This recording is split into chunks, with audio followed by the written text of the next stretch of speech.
This time, let's proceed to our scripture reading. Please open your Bible to Psalm 64. Psalm 64, verses 1 to 10. Hear my voice, O God, to my prayer. Preserve my life from fear of the enemy. Hide me from the secret counsel of the wicked, from the insurrection of the workers of iniquity, who whet their tongue like a sword, and bend their bows to shoot their arrows, even bitter words, that they may shoot in secret of the perfect. Suddenly do they shoot at him and fear not. They encourage themselves in an evil matter. They commune of laying snares privily. They say, who shall see them? They search out iniquities. They accomplish a diligent search, both the inward thought of every one of them, and the heart is deep. But God shall shoot at them with an arrow. Suddenly shall they be wounded. Verse 8, so they shall make their own tongue to fall upon themselves. All that see them shall flee away. And all men shall fear, and shall declare the work of God, for they shall wisely consider at its doing.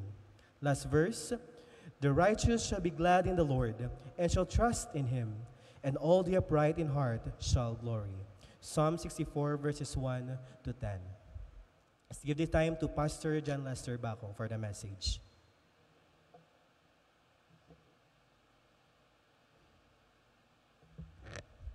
Mga muyo tadanay, Ginoo, Diyos nga amay, pangayo kami Ginoo sa imong nga pagtuytoy sa siningapon.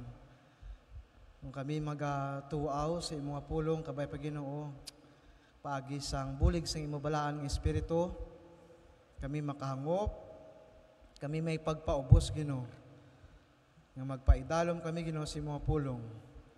Tuguti Ginoo nga, you will enlighten our minds, and humble our hearts while we will seek you in your preaching, O God. May you use your servant, gamitang imo kubos nga alagad sa pagbantala, Ginoo, sang imo nga persona, hindi ang amon mga kaugalingon. Kabay Ginoo, nga tinuan mo kami, muagi kami takos, Ginoo, sa pagatubang man sa imo sa siningapon. Kagay ikaw magabulig sa mga tao nga nagkakabugnaw, mga tagipusoon nga nagapang duwa-duwa. May your word give comfort to them. May your word strengthen them. Kabay pa Ginoo, makita namon si Kristo as we dig into your word. Tuwara kami sa mga kasalanan. In Jesus' name we pray. Amen. Nami sa mensahe sang ambahanon sang choir, life is tough, but love is stronger. That was a beautiful sentiment. No, love will always find a way. No, even in hard times. And amo muna ang nakuha naton sa kay Jesus. No, the impossibilities of acquiring the standard of the Father. So Diyos nga amay ginhatag, made possible ni Jesus Christ, no? Kabay pa, as we will continue our Christian life, we will always be reminded of the beauty of salvation na ginatag ni Jesus. Kag amukla si kaluwasan na ginareko sa kay David. Do you think nga ang Psalms, it's all about poems lang, being poetic? No. The Psalms actually exposes the wickedness of man's heart, at the same time, the heart that longs for God. Kag ginakonektar tanan kay tungod sang kaluwasan nga ara sa mga author sang Psalms. Noon nga nagakalipay sila, why do they still continue even in times of persecution? It's because of the salvation. Amo man ang saton. Kag diri kita subong sa Psalm 64. Many scholars said that Psalm 64 is connected with the previous Psalm, Psalm 63, that happened to the life of David, maybe, probably, after the rebellion of his son Absalom, even naging pursue siya ni Saul. But the point of the 64th chapter of Psalm, kung basahon mo na, grabe nga tigipusoon. May ara si David. Kag i-try mo i-kumpara ng imo kaugalingon, akon kaugalingon, hindi gini makatupong. Sa kun ano klase tagipusoon, may ara si David sa Diyos. So we're going to title this Psalm, the 64th chapter of Psalm, God's protection in times of persecution. God's protection in times of persecution. Let's define what persecution is. So, common nga definition ng persecution is hostility or kontra or an opposition and ill treatment. I mean, cruel, malain nga pagtratar sa imo, especially on the basis of ethnicity. Ethnicity. Pagi sa rasa. It's very common. Lumudamo examples of racism. Kung paano persecute ang mga rasa. Do you remember the World War II, the German Nazi? Kung paano naging murder ang mga Hudiyo. That's persecution in ethnicity. At the same time, on the basis of religion, may mga persecution, mga pagpangingabot, may mga pagkontra. Because not all countries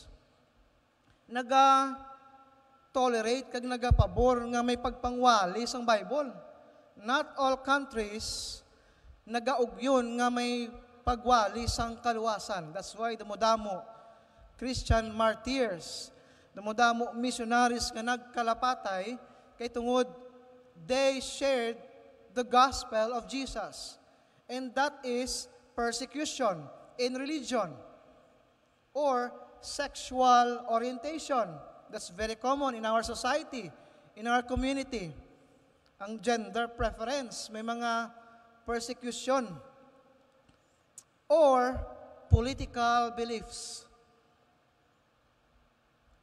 Biskan diin nga area, it's given that persecution is always present. Even in our Christian life, we will need to anticipate always that if you are a Christian, unay ang persecution.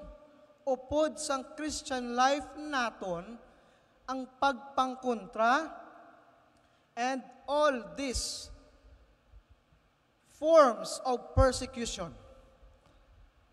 So si David, this psalm, kung basahan mo ang 64th chapter of Psalm, ininagasugid nga kung paano nakita ni David ang iya tagipusoon, ang iya kaugalingon that he was under an intense verbal assault and even spiritual assault.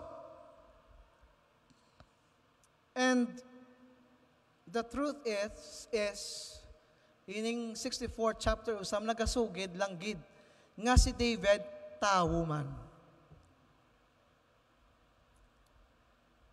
It's a proof that David is human because it highlights his vulnerability. Nga magkaluya, kag magbatsyag. However, ang iya pagtuo, pagsalig sa Diyos, nagapangibabaw.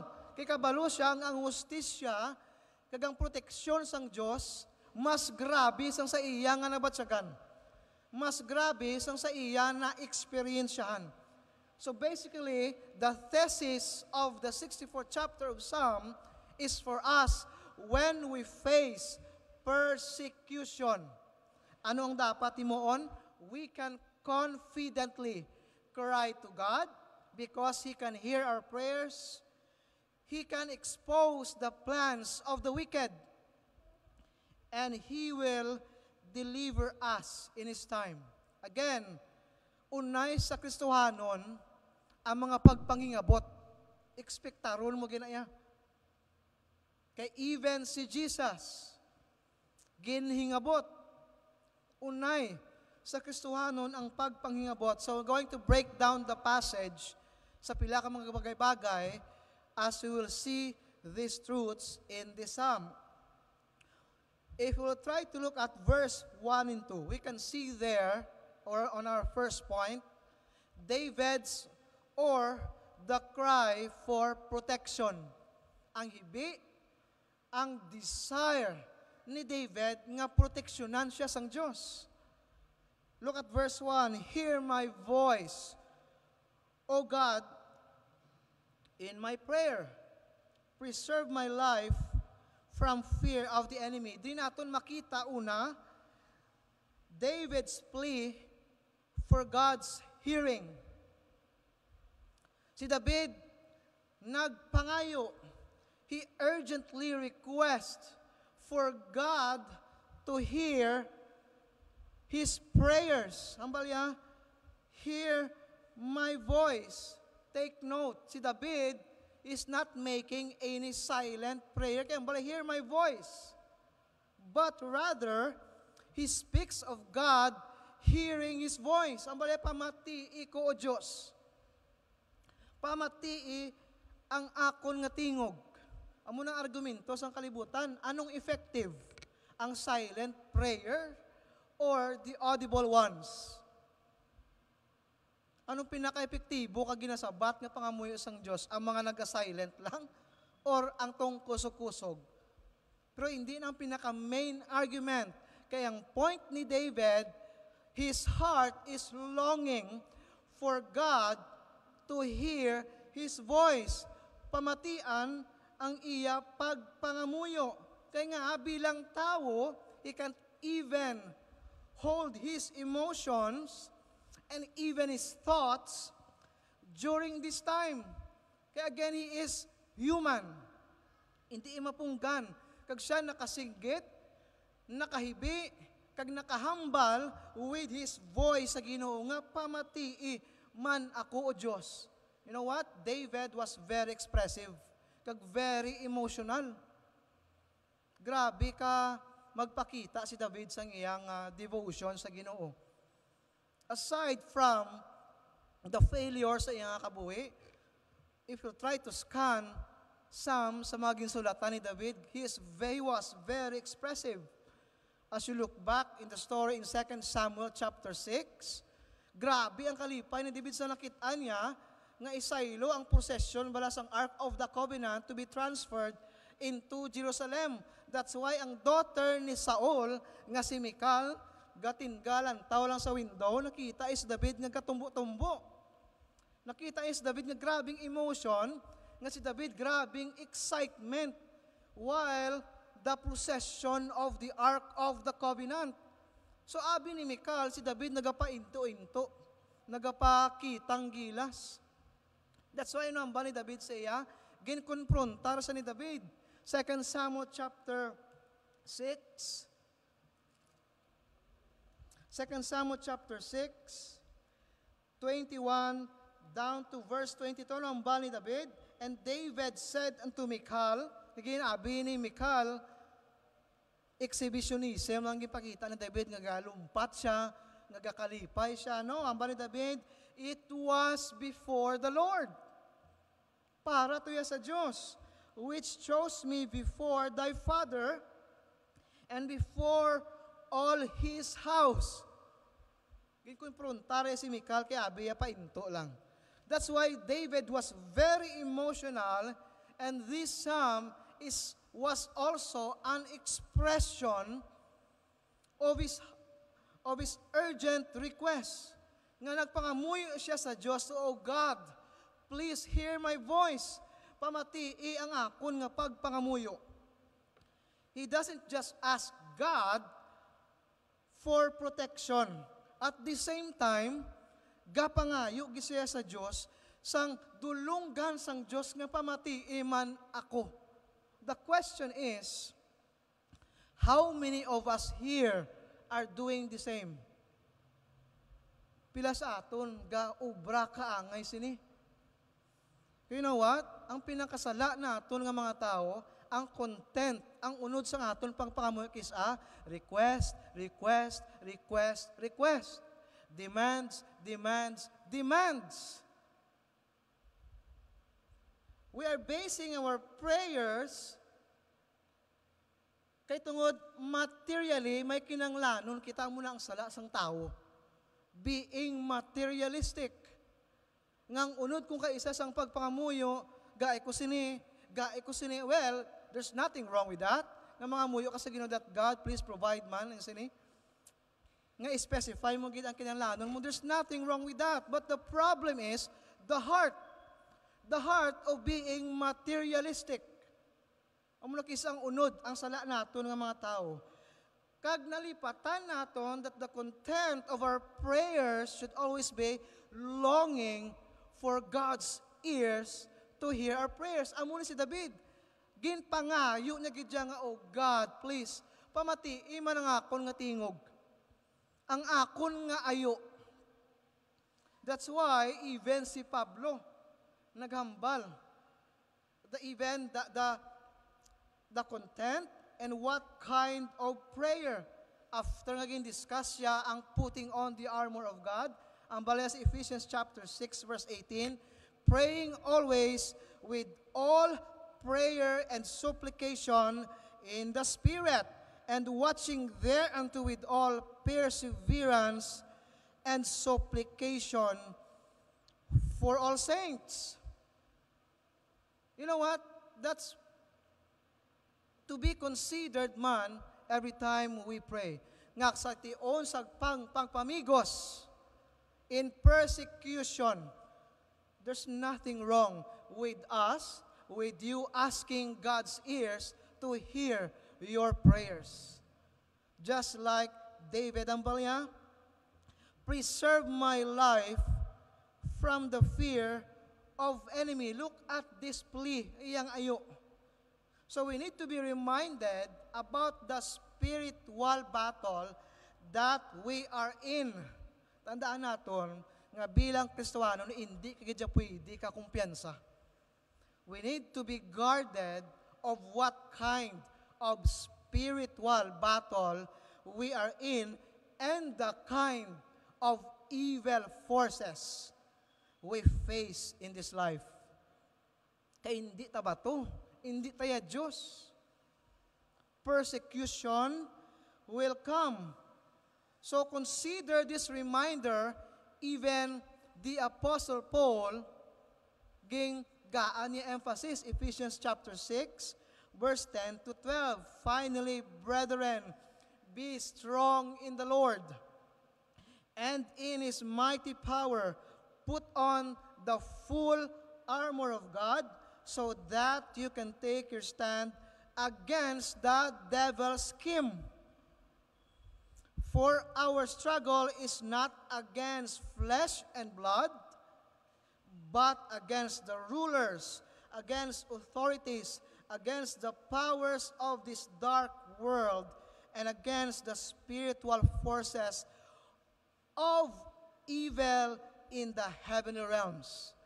Bilang Kristohanon, isa ka bagay nga i-imitate kag sundo naton sa kay David is to be guarded, to let God hear our prayers, nga dapat maging stable kita sa Diyos kay nga rin, hindi makita ang kaaway. Kung busy kita, double time kita nga magpangalagad sa Diyos, magmanging patutom sa Diyos, triple, kung ano pagid nga krabi ang kaaway para upangan ina. That's why we Christians should be guarded. Our application is, God is not distant or uninterested. Just like David, ginpangayo na gidya, ginayo niya sa Diyos, kay he knew that God is not distant or God is not interested. When we cry out, God listens. Just like David, we must recognize that God is always there to hear our complaints, struggles, and prayers. Isa ka exemplary ni ginamba ni David sa verse 1. Sa Psalm 64, ang balyaw, your complaints. Ituad sa Diyos, iamba sa Diyos. Kung may nagapangingabot, may nagalabugay sa imo, hindi lang pag-post sa Facebook. Hindi pagsaliging Facebook nga muna ang mag-justify sa imo. Kaya muna problema sa society subong. Sa social media. You post people, wala pa ginapangalan, pero may ginapabatian. Kaya may ginkontra. Ara, isa ka exemplary sa David. You have complaints. You are being attacked. You are being persecuted. Storya ang Diyos. Hear my voice, O God. Secondly, not only an appeal, a plea for God's hearing, at the same time, ang balis sa verse 2.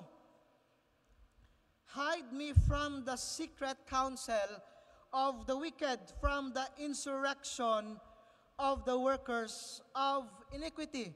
That's the call for God's deliverance. Nga kuwaon man da siya sang Diyos. He was not only praying nga pamatii ako o Ginoo. At the same time, David prayed for God's deliverance. He is asking God's protection from his fear. Sa iya nga kadlok, this is not just a plea for wala na siya nagapangabay sang physical safety nga hindi siya pagpatyon, hindi siya pagpangingaboton. But at the same time, David, he prayed for peace of mind. Kaya no matter what, nagapangamuyo ka, oh God, please, deliver me from these trials, from this persecution. Pero after mo pangamuyo, ang utok mo bombarded, preoccupied gyapon, you don't have peace of mind, budlay kaayo.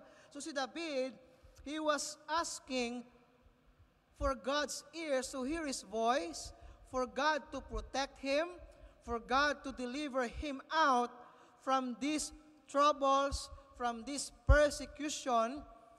He was praying for peace of mind. Kay budlay ang Kristohanon o kaisa, wala peace of mind. Stressful, that's why damo tao, they're nag-burn out gid sila ya. Because lacking of peace of mind.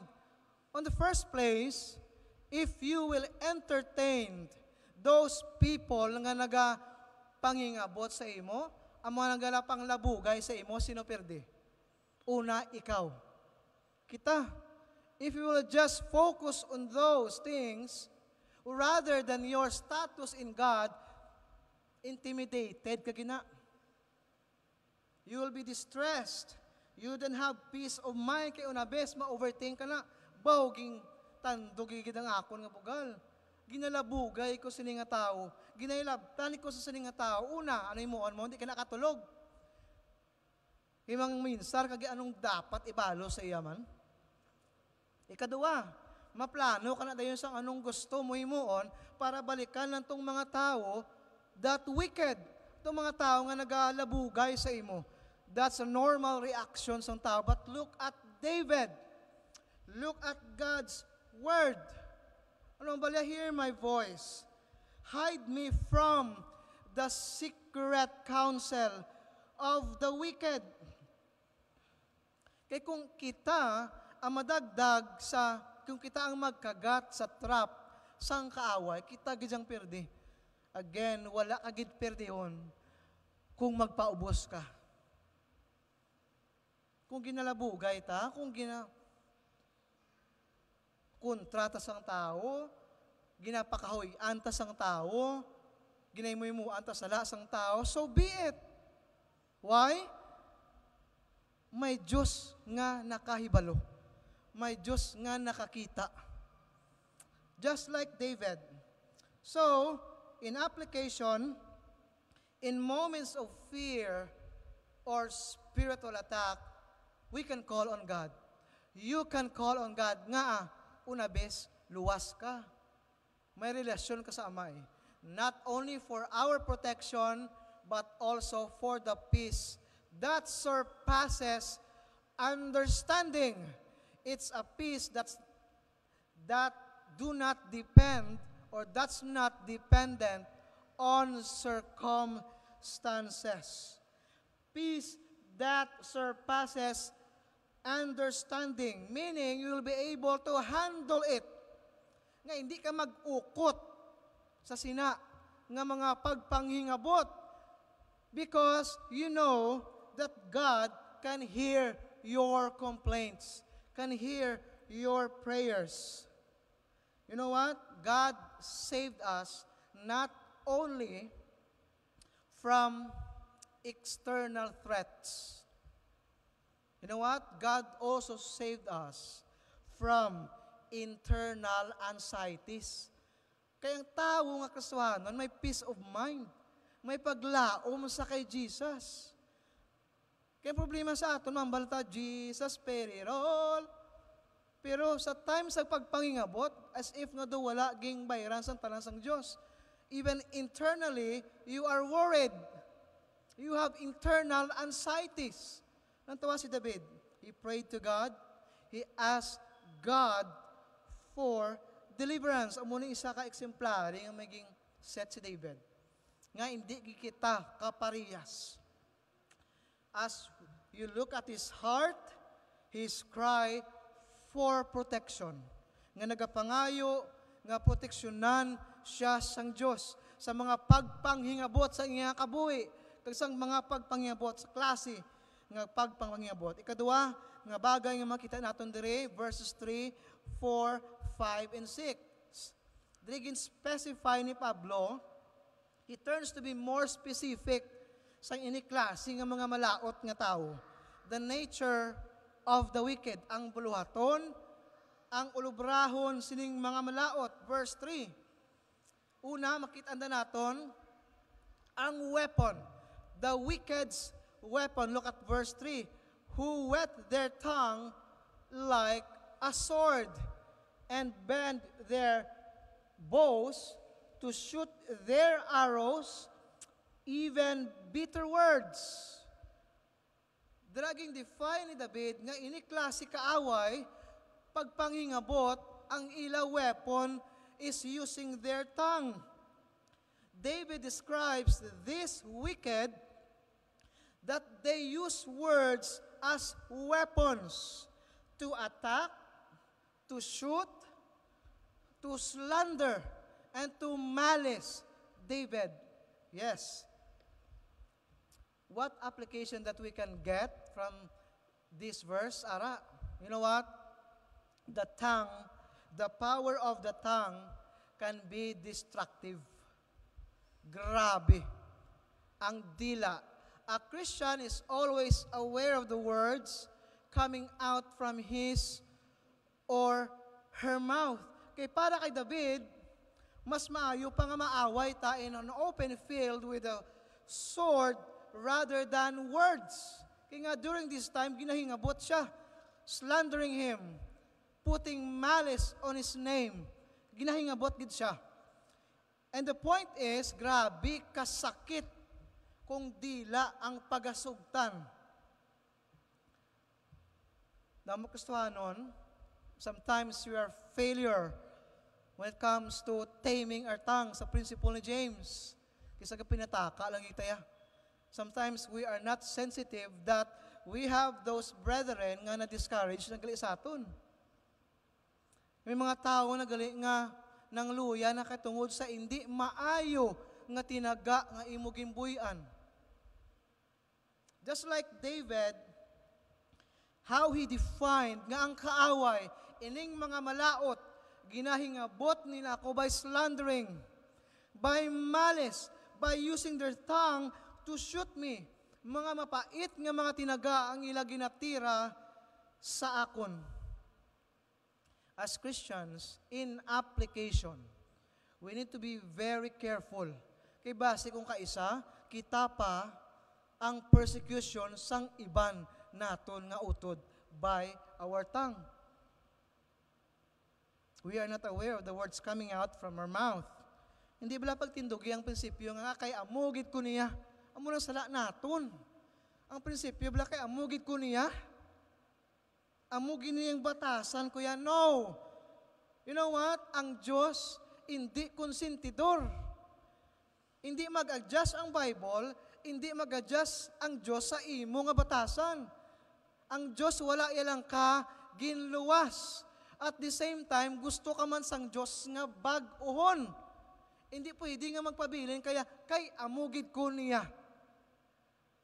Nga ang Bible pa mag-adjust sa mga batasan, tampaon ka, gublasan kita sa Biblia, sa aton mga kalautan. So words can wound deeply. Amo na nakita ni David, and spiritual attacks often come into a form of lies. May mga kabutigan sila ginasugid about kay David, slander, and even ginamanipular nilang tao against David. So we should be aware of the power of speech. Bilang Kristohano, dapat maging aware ta. Kasi sometimes, ang mga pagpangingabot ng tao, butigan ikaw. Kung magpapirdi ka, you don't have discernment, then you will be entrapped. That's why we shouldn't be surprised. Again, given, bilang Kristohanon, unay, persecution will follow. What we need to do is to follow the advice of Peter. 1 Peter chapter 3. Ang balya? And who is that will harm you? If we be followers of which is good. Di sino makahalit sa imo kung maayo lang imo ginawi mo. But and if we suffer for righteousness' sake, happy are ye. And be not afraid of their terror, neither be troubled, just like David. But sanctify the Lord God in your hearts, and be ready always to give an answer to every man that asketh you a reason of the hope that is in you with meekness and fear, having a good conscience, that whereas they speak evil of you as of evildoers, they may be ashamed that falsely accuse you of your good conversation in Christ. For it is better, if the will of God be so, that we suffer for well-doing than for evil-doing. Instead, we should take up the advice of Peter bilang mga Kristohanon to be graceful. Nga maging aware kita, maging sensitibo kung kita kung kaisa sa mga tinaga nga nagakawas sa aton nga bibig. Just take an example para sa mag-asawa. May mga failures kita kisadling ang mga bana mo. Or even ang asawa, vice versa.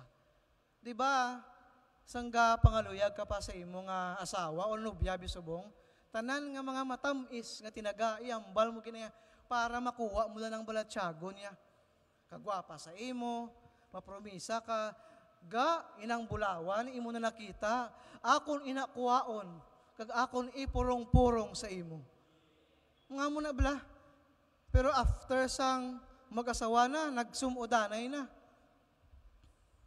Ginsumbag na sang banang asawa. Manumboy ng asawa, ga, di na itong ambal mo mga bituon nga imo ipurong-purong sa akon. Yung bana mga baari, kita mo yung inomol, kung magtupa na siya mo makita mo ginang mga stars. Sometimes we are not aware.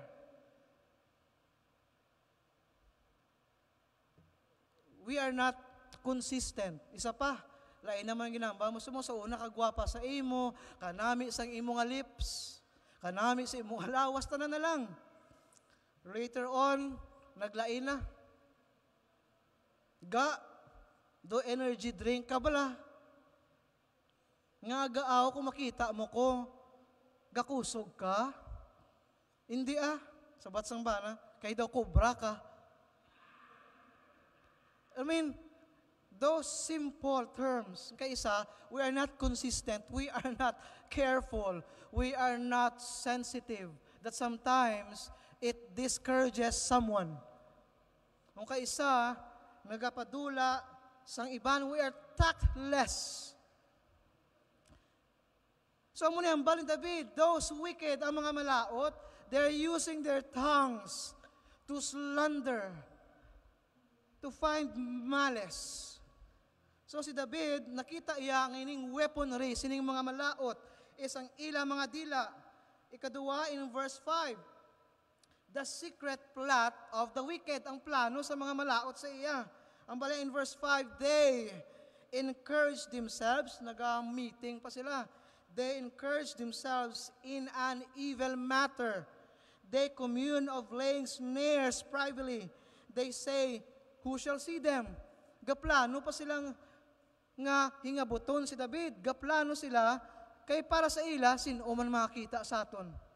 Amo nang balya. So the wicked plans their attacks in secrecy. Ang bala David, privately. Gaatake ang malaot privately. Sekreto bunal. They're plotting against those righteous people, those upright, those innocent. Kaya ba ni David, hindi ni makita nga kaaway, budlay. Again, he would rather fight in an open field with a sword rather than trying to defeat these enemies with deceitful words. Kung si David pang ang prinsipyo pa ni David. So they're using cunning words, mga malain nga butang, they're pretending to be righteous. Pero nagasekreto bunal, amo na klase pagpangingabot ang experiensyahan ni David. They're pretending to be righteous while secretly scheming. May plano. You know what? Isa ka awareness sa ginambal sa book of Acts during the time in the attack of the church. In Acts chapter 20, the warning against the attack of words in the church, ang balda, take heed therefore unto yourselves and to all the flock over the which the Holy Ghost hath made you overseers, to feed the church of God, which he hath purchased with his own blood. For I know this, that after my departing shall grievous wolves enter in among you, not sparing the flock.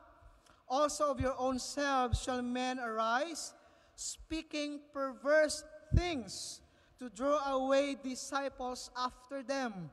Therefore watch, and remember that by the space of years I cease not to warn every one night and day with tears. As Christian, we should be vigilant. We must remain in our application. We must remain vigilant and discerning, asking God to reveal the truth. Isa kabatasan sa Kristiyano kung kaisa is the gift of, being naga-discern. Kaya may mga tao nga nagapanago, may mga karnero nga nagasuksok sang ay mga wolves, they're wearing sheep's clothing. No kuno abi sheep.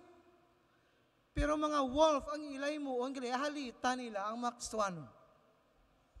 That's why every Christian, like David, he was aware na ining mga kaaway, sige, they're plotting for me, for my life, but I know that I have a God.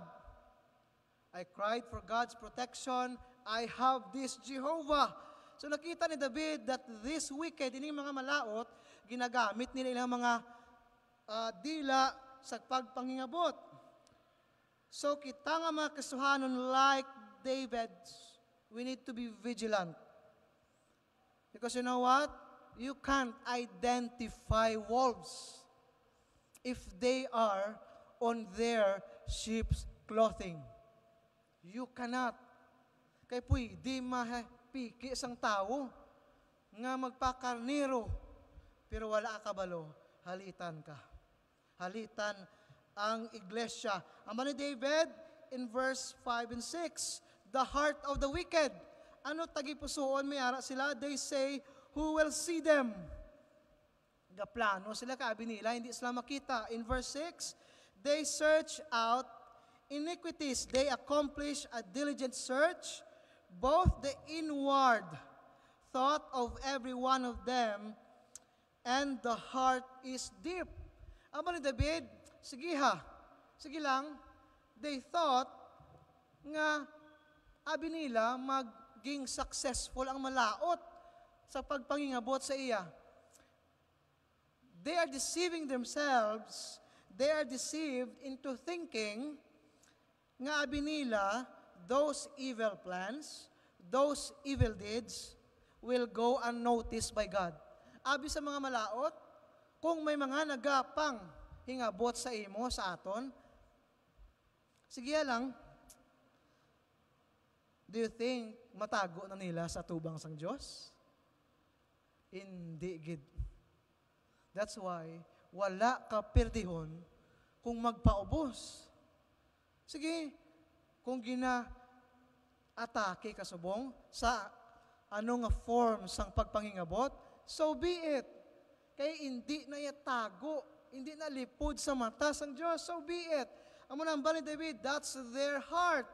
The heart of the wicked. May mga tao nga nagapanago sila sa ilang posisyon, sa ilandong sang ilang nga pagkamatutom kuno abi sa iglesia.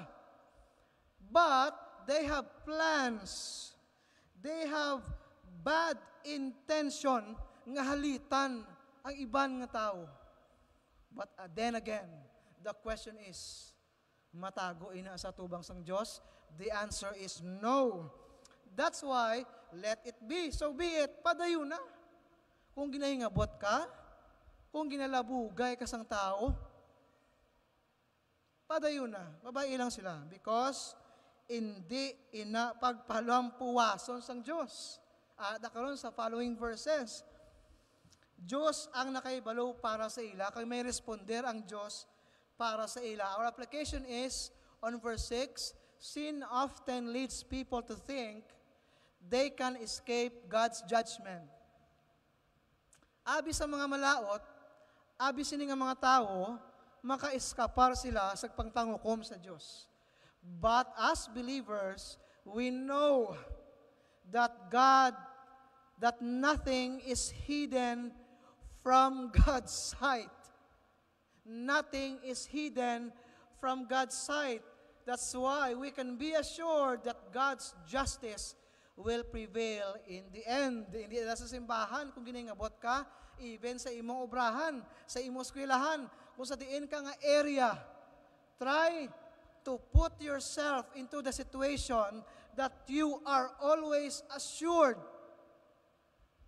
nga maging sigurado ka because God's justice will prevail in the end. Hindi mangin madinalagon ang malaot, ang kaaway sa pagpanghingabot sa aton, sa imo, just like David.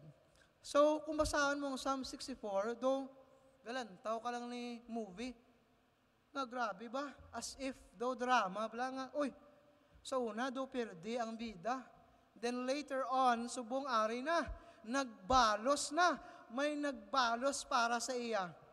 Third, we can see here in verses 7, 8, and 9, God's response to the wicked. David allowed God to take over. Wala iging butang sa iyang kamot ang hustisya, ang pagpanghimalos. Wala iging butang sa iyang kamot. Look at verse 7. But God shall shoot at them with an arrow. Kaginang malaot, they will use their tongue to shoot them. Ari subong, God will shoot at them with an arrow. Suddenly shall they be wounded. It's not the literal bow and arrow nga pang panaon sila sang Diyos, but it denotes the sovereign act of God. God's sovereign action. Kaya nga ang Diyos hindi passive. God is not passive in the face of wickedness. That's why si David, he declares that God's judgment, automatic man, will be swiftly and decisively. May nagahingabot sa imo? Pangamuyo sa Diyos. Pangamuyo nga tiruhon siya sang Diyos. Pangamuyo nga tapnaon siya sang Diyos bala. Kaya raan ba ni David, God shall shoot them like arrows from heaven. Kaya ang Diyos sara nga magtapna sa ila pagpangingabot sa imo. As long as you have that kind of heart, that prayer. Ang ba ni Spurgeon, in this verse, ang ba ni Charles Haddon Spurgeon, the Lord turns the tables on His adversaries and defeats them at their own weapons. Suddenly shall they be wounded. That's why amo ina, kung Kristohanon ikaw, let it be, so be it. Sa mga pagpang-atake, pagpanglabugay sang tao, sa mga malaot, pagpanghingabot sa imo, so be it, kay ara. God will shoot them. The application is, there is nothing the wicked can do to outwit God. Amo na isa ka bagay nga tindugan ta. He is sovereignty. Ang pagkasubirano sang Diyos guarantees that He will act at the right time. When we are under attack, we can trust God that God is not unaware or inactive. He is working in ways we cannot see. Let God do the work. Sa mga times sa kabuhi mo nga ginahingabot ka, let God do the work. May mga taong gusto mangingabot sa imo, pray to God. Lord, tap na ini nga tao. Just like David, kikabalo siya that God is the just God, the God of justice. May mga tao na nagingabot sa imo, nga naga-put down sa imo, pray to God. May mga kaiglesyana mo kaisa, grabe, gining issue lately.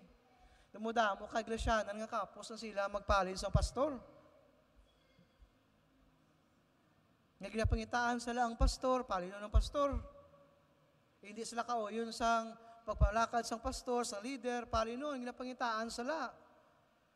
Common nga mga, aside from the sin of those leaders, may mga iglesia, mga tao man, that as if ara sa gahom nila nga magkuha sang mga pastor sa tunga.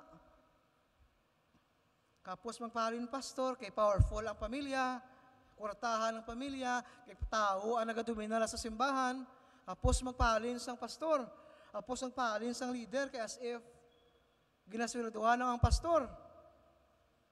But isa ka principle nga tandaan naton, if you will touch the anointed and do them harm, hulata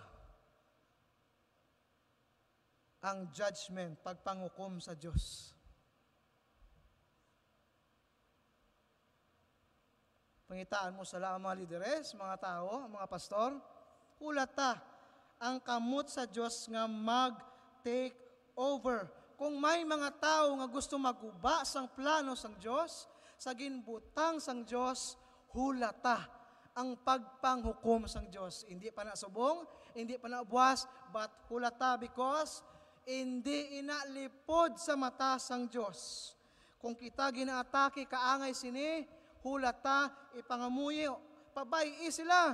Let God's hand work. Kaya amuy na klase, batasan, tagipusoon, may ara ang mga malaot. Let the sovereignty of God be seen.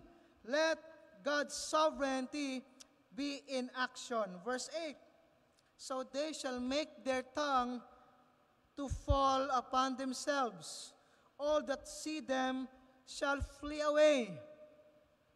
That's the sudden fall, sudden downfall of the wicked. Mabalik sa ila ang ila ginhimo, at the same time ang ila kadadlagan. God causes sa mga malaot, the wicked, to fall into their own traps they set for others. Their schemes backfire. Mabalik ina sa ila. Take note, Si David, for how many ample times nga pwede yatani patyon si Saul? Kadamo-damo opportunities nga pwede gidya patyon si Saul. But why did David didn't pursue? Why did David nga wala eging padayon? He always refrained from doing so because of the facts nga una.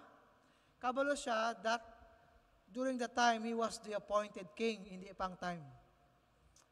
Ikadua, kabalo si David that judgment belongs to God alone.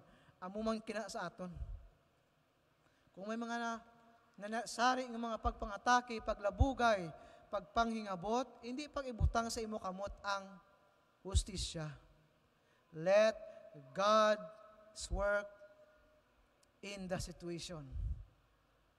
Let God take the lead. In our application, God's justice is not retributive, but restorative. Retributive.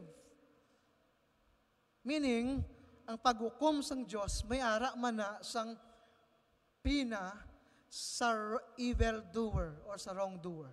May balik ginaya dayon. The wicked will be exposed and their evil will be undone while righteousness will be vindicated. Amo ni magatag sa aton sa paglaom when you face injustices in the church, in your workplace, Kristohanon ka, it seems that life is unfair, may favoritism. Kung Kristohanon ka, so be it, pabayi. Because God will prevail. God's result, God's justice will prevail. Remember that God is the ultimate judge. Isa ka comfort sa aton. We have a just judge. Hindi pagbutang sa imong mga kamot. Ang balay verse 9, and all men shall fear and shall declare the work of God. They shall wisely consider of His doing. That's the fear and the awe of God's justice. Kung paano magpangamot ang Diyos. When God acts in judgment, it will lead people to recognize His power and holiness. His perfect justice, when He acts, it will be a testimony and His name will be glorified. That's why, again, hindi pa ibutang sa imo kamot ang pagpangimalos. Ihatag sa Diyos, ipangamuyo sa Diyos because on all shall declare the work of God. Once ang Diyos mag-take over, ikaw mag-step back, hindi ikaw magpangimalos, that will be a living testimony of this God who can give you justice.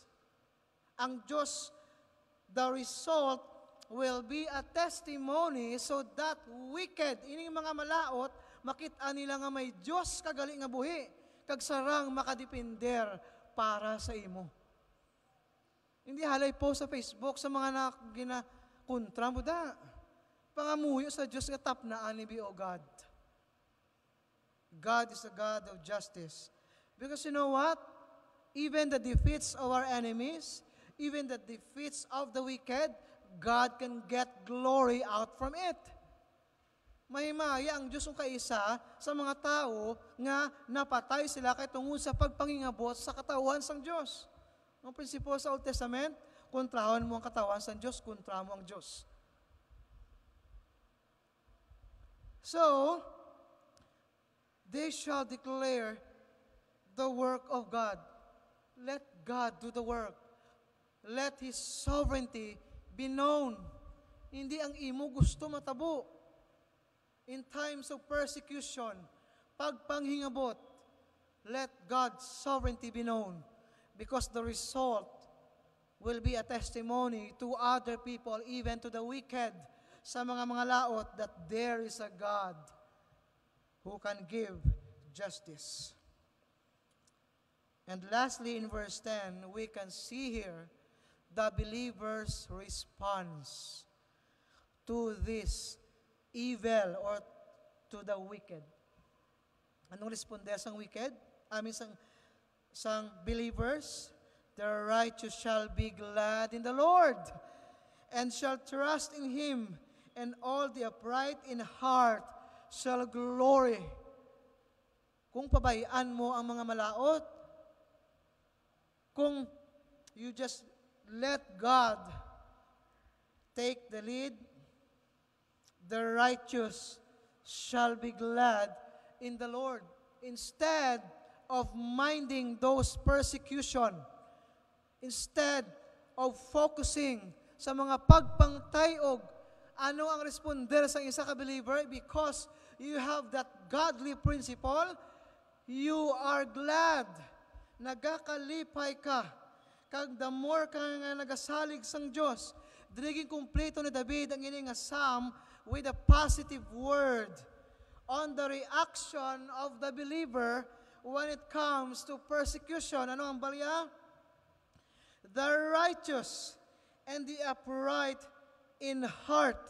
Ang mga matarong, ang mga may maayong at tagipusoon, they will be glad if you will just allow God to take over.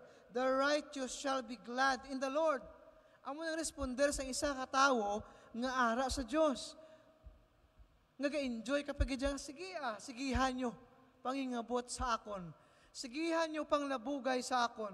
Sigihan nyo paminsa sang malaot, sang kaluotan, sang malain, sang kabutigan para sa akon. Instead, nagaano ka? You rejoice in the Lord. You know what? One of the greatest encouragement that can be found sa pila ka mga doctrinal statement ni Pablo sa Romans chapter 5 can be found in chapter 5 from 3 to 5. Ang baldira, we will be glad in the Lord, kay tungod ano? We also glory in our sufferings, because we know that suffering produces perseverance. Nga magpadayon kapagid. Perseverance, character, and hope. And hope does not put us to shame, because God's love has been poured out into our hearts through the Holy Spirit who has been given to us. Kristohanon, believer, in this battle, in times of persecution, we let God lead. In this spiritual battle that we are involved, don't forget the exhortation of Paul in the Corinthians, 2 Corinthians chapter 8, that even we are pressed side by side, ginaupangan ka, ginakontra ka, you're being pressed but not crushed. 2 Corinthians chapter 8, perplexed but not in despair, persecuted but not abandoned, struck down but not destroyed. We will always carry around in our body the death of Jesus, so that the life of Jesus may also be revealed in our body. For we who are alive are always being given over to death for Jesus' sake, so that His life may also be revealed in our mortal body. So then, death is at work in us, but life is at work in you. Our response, our only response in times of persecution is not to battle. Hindi pagbatui. Instead, what did David? Anong ginimo nga exemplary, nga example ni David? He prayed to God. He just let God take over sa mga tao nga nagapangingabot sa iya. O gani, kita nga mga Kristohanon, I hope and I pray nga hindi nga sa tanan nga tion na maging salandigan naton, na kung kita naga-experience sang narisari nga mga pagpangtayog sa kabuhi, pagpang kontra pagpangingabot, tandaan naton, may Diyos nga nagalantaw. Kag may Diyos nga sarang nga maghukom. In our conclusion, let me just encourage you with this, as what Paul encouraged these Ephesian people. Finally, my brethren, be strong in the Lord and in the power of His might. Put on the whole armor of God, that ye may be able to stand against the wiles of the devil. This is the only thing that we can be assured, that against the wiles of the devil, maging madinalagon kita if we will be able to put on the full armor of God, because we wrestle not against flesh and blood, but against principalities, against powers, against rulers of darkness of this world, against spiritual wickedness in high places. Verse 14, stand therefore, having your loins girt about with the truth, and having in the breastplate of righteousness, and your feet shod with the preparation of the gospel of peace. Ang kambuhi isang tao nga ara kay Jesus, wala nag-responder, nag-avenge by his own. He just let God do His work. Kabay pa sa aton nga mga Kristohanon, we'll be able to ponder upon these truths na ginambal sa Psalm 64. Pero kung wala ka pa sa Diyos, you cannot, kung sa ano pa, you cannot relate to the heart of David. That's why every time you hear God's word, always pray to God that, oh God, I'm so wicked. Kinahanglanon ko gid sa imo nga pagkamatarong. Pangamuyo man sa Ginoo kung wala kapagid ka tangat sang relasyon sa Dios. Pray to God that the gospel of Jesus will open your heart, will open your mind, nga kabay pa maintindihan mo ang ginhimo ni Kristo sa imo kaugalingon. Put your faith in Him, repent of your sins, and to be resolved that all your life should be in repentance, and you should live only for God. Ginoo, nagapasalamat kami sa imo kaayo kagatutom. Salamat kay kami nakatuon sa pila ka mga practical nga bagay nga imo gintudlo kay David, even in teaching us to live a life basing on your will, hindi sa amon. Salamat kay kami may ara sang pagproteksyon even sa tion sa mga pagpangingabot sang malaot kag sang kaaway Ginoo sa amon. Buligi kami nga sa tanan nga tion magdepender kami Ginoo sa imo. Patawaran kami sa mga sala. In Jesus' name we pray. Amen.